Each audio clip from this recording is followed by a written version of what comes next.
impeachment, liberdade de expressão, eleições 2022 e, claro, a apaziguadora Carta à Nação assinada pelo presidente Jair Bolsonaro no mês passado são alguns temas que eu, Isabela Maier, jornalista aqui da Gazeta do Povo, vou conversar com o nosso entrevistado de hoje, o ex-presidente Michel Temer. Seja muito bem-vindo à Gazeta do Povo, ex-presidente. Muito prazer, viu, Isabela? Conheço o jornal, sei da penetração extraordinária que tem e, portanto, eu fico muito grato pelo convite, que, aliás, entre outras figuras que falaram comigo, foi o Carlos Alberto de Franco, né, que é colunista aí do jornal. Então, com muito prazer que eu me faço presente nessa nossa conversa, né?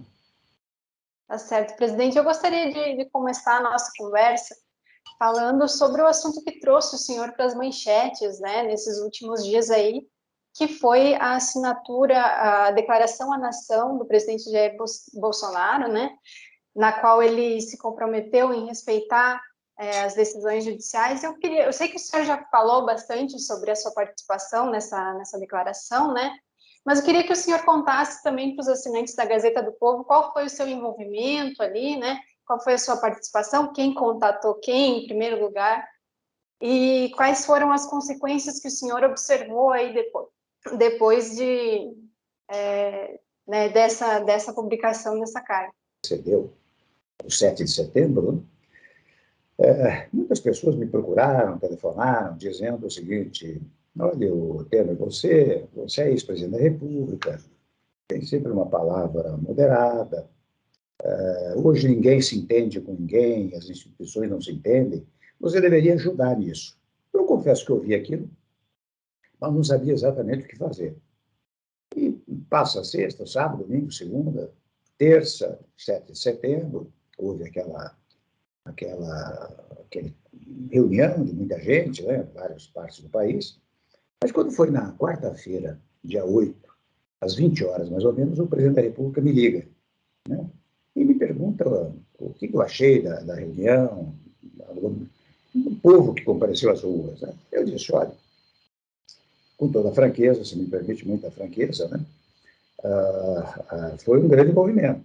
Agora, o seu discurso, com a devida licença, não foi útil, porque dizer o que você disse a respeito de um ministro do Supremo Tribunal Federal não fica bem na voz do presidente da República, especialmente para uma multidão. Já não ficaria bem para 3 ou 4 pessoas, imagine para uma multidão. Ele me disse que realmente ele queria uma pacificação, que ele não aprecia essa disputa enorme que está havendo, e que ele quer ter bom entrosamento com o Supremo Tribunal, com os demais poderes, tal como eu tenho falado ao longo do tempo, né? E eu disse: bom, eu posso... Sim, até ele acrescentou: o senhor é muito amigo do ministro Alexandre, poderia também conversar com ele. Eu disse: olha, se me permitir que eu diga que o senhor me pediu para falar, eu converso com ele. E ele, claro que eu autorizo, né?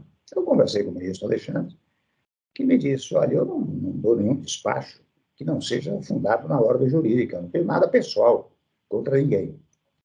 Eu disse: pois é, nós precisávamos, talvez, para distensionar as relações, nós deveríamos, talvez, pensar numa declaração escrita do presidente, uma declaração à nação, dizendo que cumpre a Constituição, cumpre as medidas judiciais, tem apreço pela sua figura como professor e jurista, não é? Aquela fala foi o calor do momento, nada mais do que isso, etc. Então, o ministro Alexandre disse: olha, se for assim, fica uma coisa boa para distensionar isso que está acontecendo no país, não é? Eu disse: muito bem, ele vai me ligar amanhã, suponho, eu vou transmitir esses dados a ele, não é? Esses tópicos, para verificar se ele aceita. Eu tinha, Isabel, alguma dúvida se ele aceitaria ou não, mas o fato é que no dia seguinte ele me telefona, e quando eu disse que, em face das conversas, eu tinha elaborado uns tópicos para que se pudesse fazer uma declaração à nação, eu li os tópicos para ele e ele se colocou de acordo. E me disse: olha, estou mandando um avião aí para buscá-lo, quero que venha almoçar comigo, porque nós vamos conversar sobre isso. Eu disse: mas o senhor está de acordo com esses tópicos? Estou de acordo. Muito bem, fui para lá, e de fato, chegando lá meio-dia, meio-dia e meia, nós conversamos um pouco na nossa linha de almoço, entreguei os tópicos para ele. Ele me pediu umas 2 horas, acho que naturalmente iria conversar com mais alguém, né? 2 horas depois eu voltei, ele estava com a declaração pronta. E declaração pronta, que foi imediatamente divulgada, foi então que eu coloquei o ministro Alexandre na linha para conversarem, que a coisa mais natural é o presidente da República conversar com outros ministros e outras instituições, né? Eles conversaram, percebi, 4, 5 minutos, muito amigavelmente, pelo que eu pude perceber. E interessante, quando eu saí de lá, eu verifiquei a repercussão extraordinária que teve a bolsa. Logo, teve um pico para cima, né? O dólar caiu, e as pessoas muito entusiasmadas com aquilo que aconteceu. O que a mim revela, Isabela, que o povo brasileiro está cansado dessas disputas entre pessoas e entre instituições, né? Por isso é que teve a repercussão que se verificou. Rigorosamente, volto a dizer, foi um gesto modesto, mas que teve essa repercussão extraordinária, né? Foi assim, muito rapidamente. Você vê que foi de 20 horas de um dia para 15 horas do dia seguinte. Sim. Mas o senhor chegou a achar, em algum momento, que haveria um risco de golpe ou de uma ruptura institucional aqui no Brasil, tanto antes do 7 de setembro, né, durante as organizações, as manifestações, como depois do discurso do presidente Jair Bolsonaro, né, que ele falou que não obedeceria a ordens judiciais, né, do ministro Alexandre de Moraes. Não há a menor possibilidade de golpe no país, Isabela, porque, na verdade, quando você pensa num golpe institucional, você tem que pensar no apoio das Forças Armadas. E eu conheço bem as Forças Armadas, tive muita convivência como presidente da Câmara, dos deputados, como vice-presidente, como presidente da República. Eu sei, primeiro, que eles são rigorosos cumpridores da Constituição, primeiro ponto. Segundo ponto, não querem jamais repetir os episódios anteriores, 64, etc. Os militares não querem isso. Então, não há a menor possibilidade do que se chama golpe institucional, né? Ademais disso, eu devo reconhecer que o povo brasileiro está muito convencido dos pressupostos democráticos no nosso país. Mas que não há a menor condição para isso, né? Aliás, o movimento que ele fez com muita gente, mas veja que foi um movimento pacífico, né? Não houve violência durante o movimento, né? Eu acho que até aí tudo bem, isso faz parte da democracia, as pessoas se manifestarem. O senhor considera que o discurso do presidente Bolsonaro foi golpista, como afirmam alguns veículos de comunicação? Olha, se foi, na verdade, no dia seguinte, ou 2 dias depois, logo no dia 9 de setembro, ele fez uma declaração à nação, né? Dizendo exatamente o oposto, né? Dizendo que é fiel cumpridor da Constituição, a harmonia dos poderes é importante, as decisões judiciais têm que ser cumpridas, elogiou a postura do ministro Alexandre de Moraes, não é? E revelou que aquilo foi o calor do momento. Então, se em algum momento passou pelo raciocínio dele, né, essa hipótese, ela foi desmentida praticamente um dia e meio depois, né? Tá certo. Algumas interpretações de que o senhor ajudou o presidente, salvou o presidente Jair Bolsonaro de um impeachment, né? Porque no dia 8 de setembro, alguns congressistas começaram a discutir mais seriamente essa possibilidade, né, de abertura de um processo de impeachment contra o presidente. O senhor considera que o senhor salvou o presidente Jair Bolsonaro de um impeachment? Olha, toda a modéstia de lado, o que eu acho que fiz, e fiz provocado, né?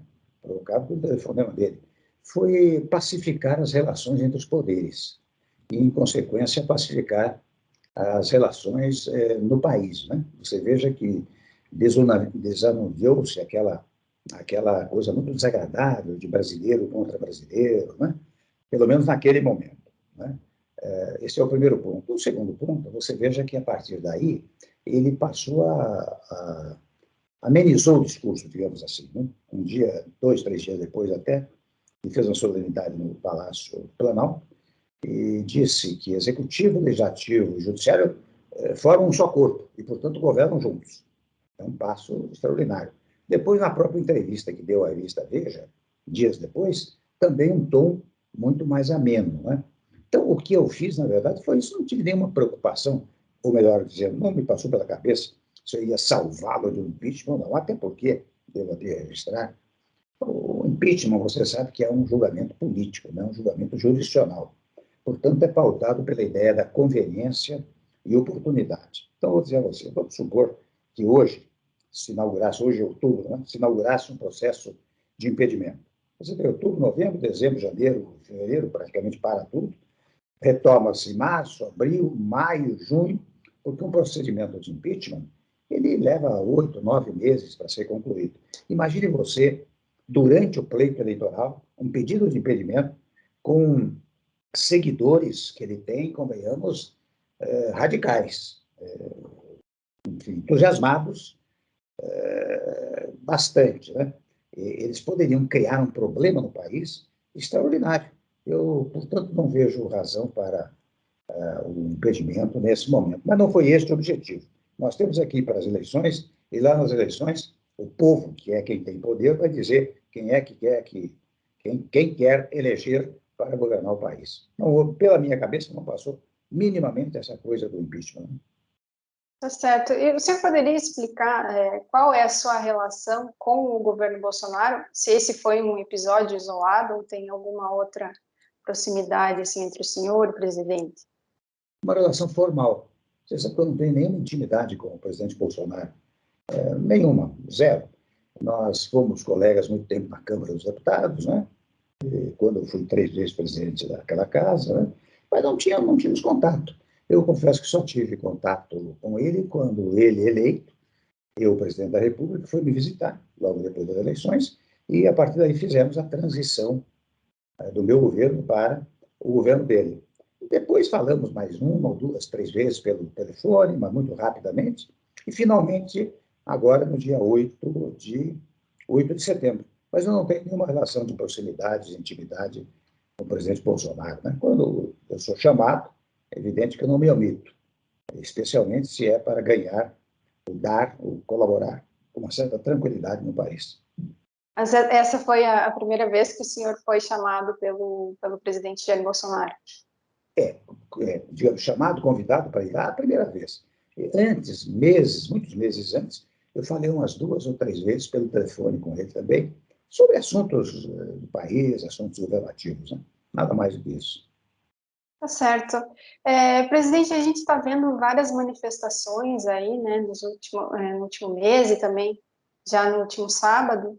Eu queria que o senhor fizesse uma avaliação, assim, de como é que como é que o senhor está percebendo o público, né, tanto o público do 7 de setembro, que foi apoiar o presidente Jair Bolsonaro, tanto a oposição, né, o público que prestigiou os protestos da oposição que aconteceram no dia 12 de setembro e nesse último sábado, né? Claramente, os protestos da oposição tiveram menos adesão, né? O que explica o presidente Jair Bolsonaro, mesmo com altos níveis de rejeição, ter levado mais pessoas às ruas do que a oposição, na sua opinião? São movimentos legítimos, né, Isabela? Na democracia, assim, o povo às vezes se manifesta nas ruas. A única preocupação é que não haja violência, não é? E, de fato, tanto o primeiro movimento como o segundo movimento, não houve violência em relação a prédios públicos, prédios privados, isso não aconteceu. Talvez, neste último, tivesse havido alguns embaraços, né? Mas fruto, precisamente, de disputas políticas, digamos, dentro do próprio movimento, né? Acho que essa foi a razão para algumas agressões verbais que se verificaram, né? É um movimento legítimo, não há razão para evitá-los, até quanto mais queiram fazê-los. Não é isso que, convenhamos, não é isso que decide uma eleição. Você sabe, o Brasil tem quase 150 milhões de eleitores. Nesses movimentos comparecem, quando muito, 40, 30, 50, 100 mil, não é? Quando, volto a dizer, o Brasil tem 150 milhões de eleitores. Né? Mas são movimentos legítimos. O senhor não acha que tanto o MBL quanto o PT podem ter perdido a sua capacidade de mobilização? Bom, é claro que, veja bem, o lado do presidente Bolsonaro também formou uma militância muito ativa, né? Uma militância que levou milhares de pessoas às ruas, né? Na verdade, até que surgisse essa militância, a única militância que havia era, na verdade, do PT, do PSOL, PCdoB, do MBL, né? Que eram militâncias menores, né? Mas não, volto a dizer, todas elas muito, muito legítimas em face do fato de nós vivemos num Estado democrático. Né? Agora, é claro que, do lado do presidente Bolsonaro, talvez explorem, aí é uma questão política, talvez explorem a circunstância de um movimento não ter trazido muita gente para as ruas. Né? Mas é sempre um movimento de protesto, tem que ser levado em conta. Eu sempre levei muito em conta os protestos, eu considerava, eu não protestava contra o protesto, mas considerava a manifestação. Tá certo.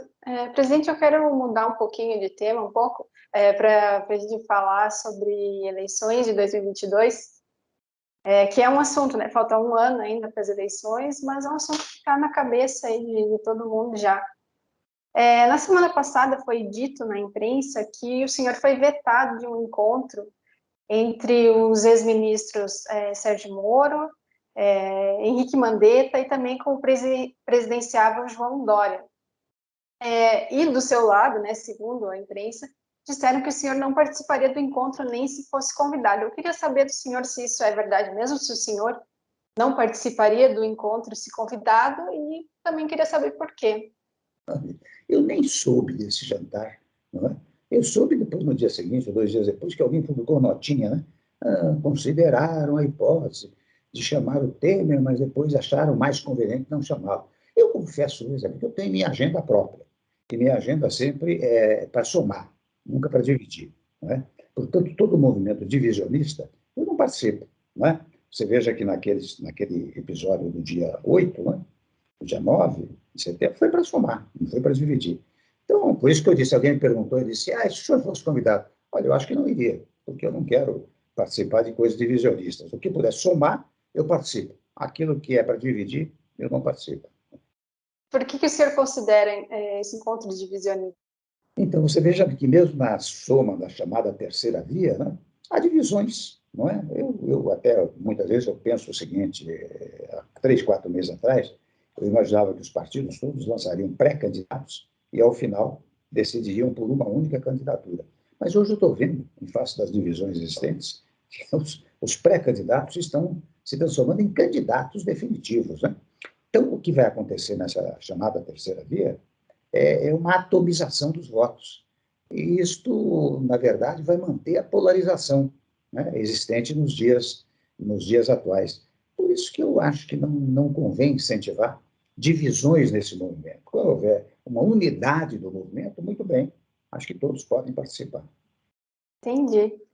Falando em eleições, eu gostaria de trazer aqui o exemplo das eleições, da eleição presidencial da Argentina em 2019, né, na qual a chapa kirchnerista teve uma estratégia de colocar a ex-presidente Cristina Kirchner como vice de chapa, né, do presidente Alberto Fernandes.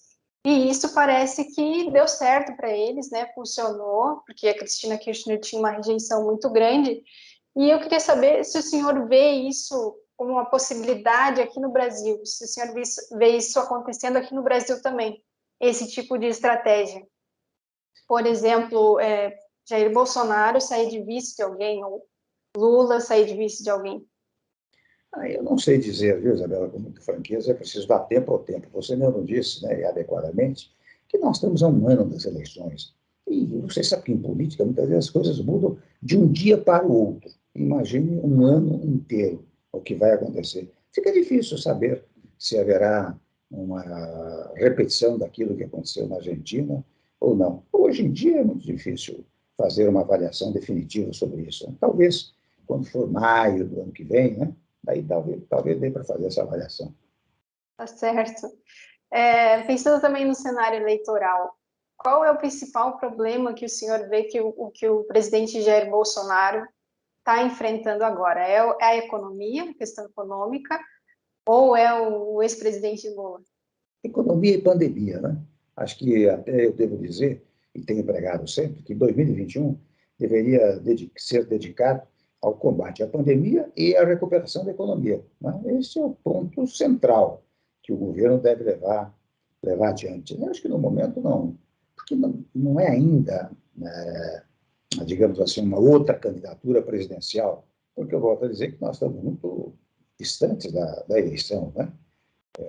Eu não quero dizer que a pesquisa de hoje não seja correta, ela é correta. Agora, não sei se ela vai se manter daqui 10 meses, 11 meses, um ano, né?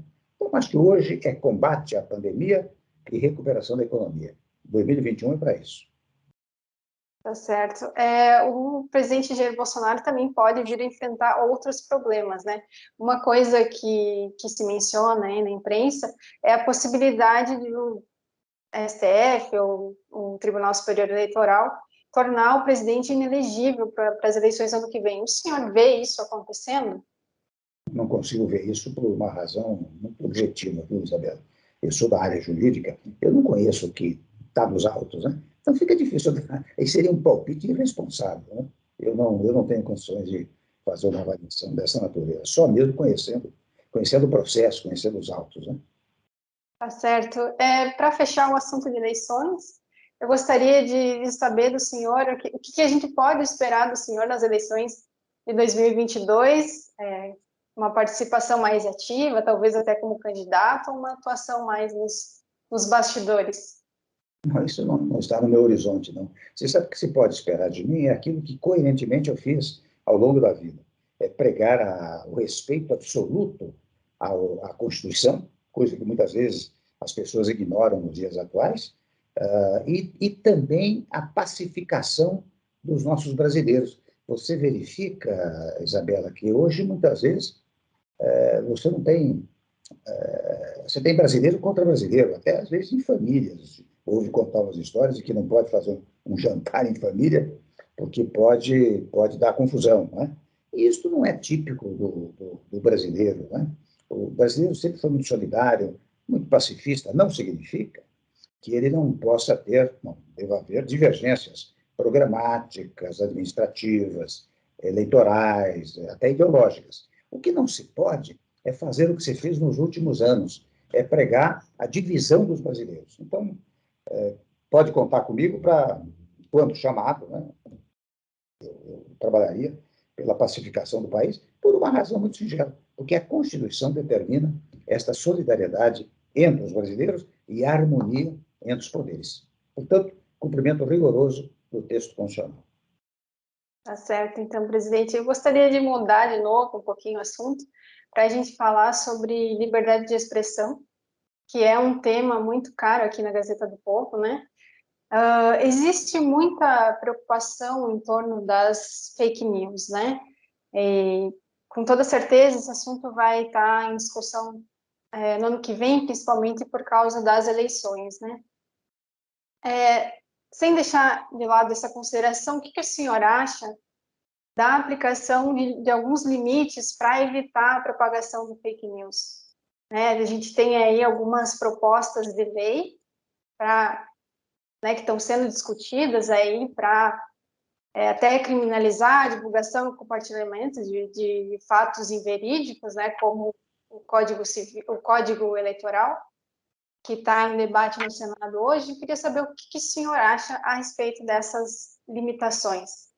Em primeiro lugar, eu quero dizer a você que começa com um tema mais geral, né, que é a liberdade de imprensa, que é fundamental para o país. Né? Aliás, as pessoas pensam, viu, Isabela, que a liberdade de imprensa é em favor do jornalista ou do dono do meio de comunicação, e não é. A liberdade de imprensa é conteúdo de um continente maior chamado liberdade de informação. O que a Constituição prestigia é a liberdade de informação, ao fundamento de que no Estado democrático todos têm direito de saber a informação por completo. Você veja que a Constituição prevê, por exemplo, o direito de resposta. O que é o direito de resposta? É para completar a informação. E até nos dias atuais é interessante, a imprensa, quando publica uma notícia, depois publica o outro lado, que é para ter a informação por completo. Então, é fundamental a liberdade de imprensa, porque ela é a liberdade de expressão e, em consequência, a liberdade de informação ao povo. No tocante às notícias falsas, né, chamadas fake news, né, notícias falsas, né, eu acho que é preciso examinar os projetos que estão correndo lá no Congresso, porque não se pode limitar a liberdade de expressão, porque é uma linha muito tênue entre a liberdade de expressão e o impedimento da manifestação de opinião. Né? Agora, o que esses Google, esses todos, poderiam fazer, é exigir o não anonimato. Se não houver anonimato, o que acontece é o seguinte: você recebeu uma notícia falsa prejudicial à sua figura, você tem no sistema normativo os crimes de injúria, difamação, calúnia, que estão previstos no sistema, e você pode ir ao judiciário para tentar apenar aquele que assim se manifestou. O que não se pode permitir é o anonimato, primeiro ponto. Segundo ponto, não se pode permitir também aqueles tais robôs, né, que hoje parece que agem com muita frequência na internet. Então, digo eu, desde que você consiga uma determinação de que só se pode publicar aquilo que tem nome e RG, o Registro Geral da Identidade, né, eu acho que aí você deixa livremente a manifestação. E quem manifestar-se inadequadamente vai receber a consequência dessa inadequação, que são medidas judiciais.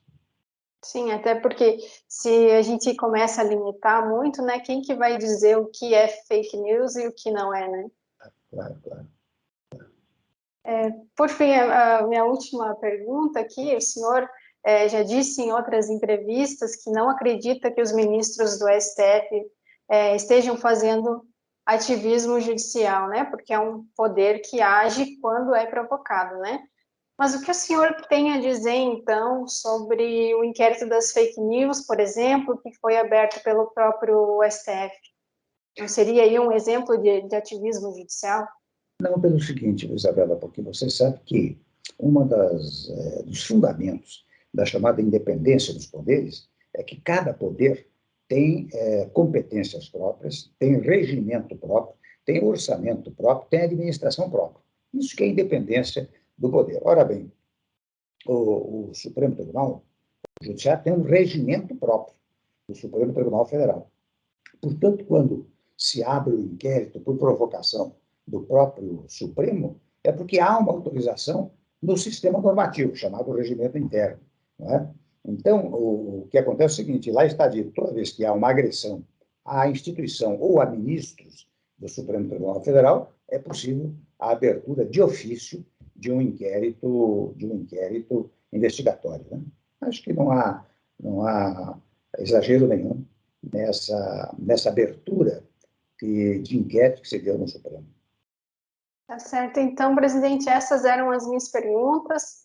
Muito obrigado pelo seu tempo, né? Eu abro um espaço se o senhor quiser fazer alguma consideração aí, mas já quero deixar o meu agradecimento, o agradecimento da Gazeta do Povo, do senhor ter aceitado aí o convite para conversar com a gente.